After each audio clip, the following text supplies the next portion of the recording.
ក្រសួងការបរទេសតវ៉ាប្រឆាំងនឹងសកម្មភាពទាហានថៃយកកុងតឺន័រមកដាក់លើទឹកដីកម្ពុជាក្រសួងការបរទេសនិងសហប្រតិបត្តិការអន្តរជាតិកម្ពុជាបានប្រកាសតវ៉ាជាផ្លូវការប្រឆាំងនឹងការដាក់កុងតឺន័រចំនួន3កាលពីថ្ងៃទី3ខែកុម្ភៈឆ្នាំ2026ដោយកងកម្លាំងប្រដាប់អាវុធថៃនៅក្នុងភូមិអានសេះឃុំជាំខ្សានស្រុកជាំខ្សានខេត្តព្រះវិហារនៃព្រះរាជាណាចក្រកម្ពុជាដោយបានរារាំងដល់ការចូលទៅកាន់ច្រកព្រំដែនអន្តរជាតិអានសេះ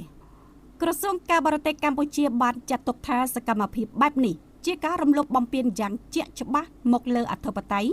និងបូរណភាពទឹកដីរបស់កម្ពុជាសកម្មភាពរបស់ទាហានថៃអាចនឹងធ្វើឲ្យមានការផ្លាស់ប្តូរបរិយាកាសសន្តិសុខនៅក្នុងនិងជុំវិញតំបន់ស៊ីវិល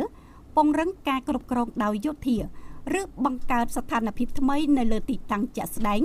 ដែលធ្វើឲ្យប៉ះពាល់ដល់កិច្ចខិតខំប្រឹងប្រែងកាត់បន្ថយភាពតានតឹង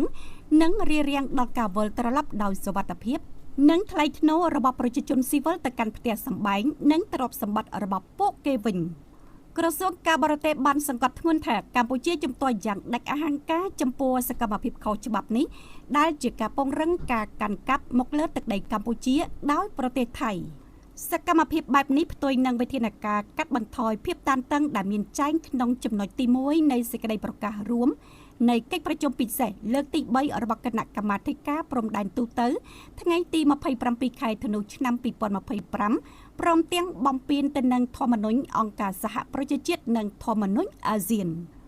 កម្ពុជាសូមបញ្ជាក់ជាថ្មីនៅការបដិញ្ញាចិត្តយ៉ាងខ្ជាប់ខ្ជួននិងឥតងាករេក្នុងការស្វែងរកដំណោះស្រាយ